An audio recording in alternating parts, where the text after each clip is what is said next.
Mon client n'est nullement dans la nasse. Mon client est tout à fait serein face à ces accusations qui ne le surprennent guère et qui ne l'ébranlent pas du tout parce qu'il est formel là-dessus. Vous voyez, ceux qui accusent ne sont pas du tout concrets. C'est des personnes qui ont été, si vous voulez, préparées dans l'ombre pour venir accuser.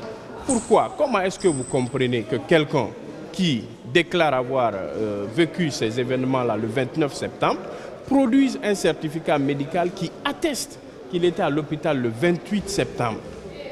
Donc c'est la question fondamentale dans ça. Et mieux que ça, lui-même, il dit qu'il n'a pas vu mon client avec une arme. Donc s'il a reçu une balle, ça veut dire que ça ne venait pas de mon client. Parce qu'il ne l'a pas vu brandir une arme ou bien tirer sur quoi que ce soit. Il dit qu'il l'a vu assis dans un véhicule et qu'il ne tenait aucune arme. Donc, pour nous, mon client n'est nullement dans la nasse, il n'est nullement compromis à travers les récits de cette victime. Mais sauf que selon un des avocats des parties civiles, votre client n'avait pas sa raison d'être là-bas en tant que délégué. Ah, justement, je pense que nous allons y revenir tout à l'heure dans la salle, puisque nous avons une seconde round, bien entendu. Hein. On a un second round qui va se dérouler tout à l'heure.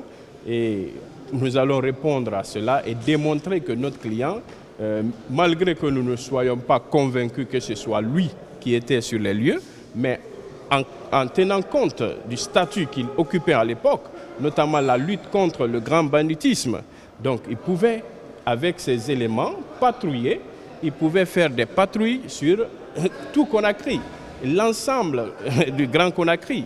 Donc, dire qu'il ne devait pas être à cet endroit relève du fantasme, relève tout simplement de l'imaginaire de cet avocat. Ce n'est pas lui qui était chargé de lutter contre le banditisme, c'était le colonel Tchéboro. Non, il était ministre de la Sécurité présidentielle, je suis d'accord, mais il exécutait les mêmes tâches, quelque part, avec le colonel Tchéboro. Parce que vous avez dans le dossier une lettre-réponse, d'accord, des autorités de Manéa qui ont confirmé la présence de notre client. Et notre client, à son passage ici à cette barre, a déclaré qu'il était souvent amené à traquer, d'accord, des militaires déserteurs, certains qui avaient des armes et qui en faisaient usage contraire dans les quartiers. Donc, il pouvait patrouiller, naturellement.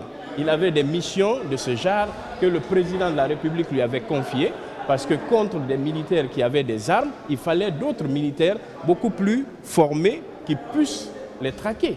Donc cela ne relevait pas du tout de colonel Tchéboro. C'est lui qui devait faire ses missions.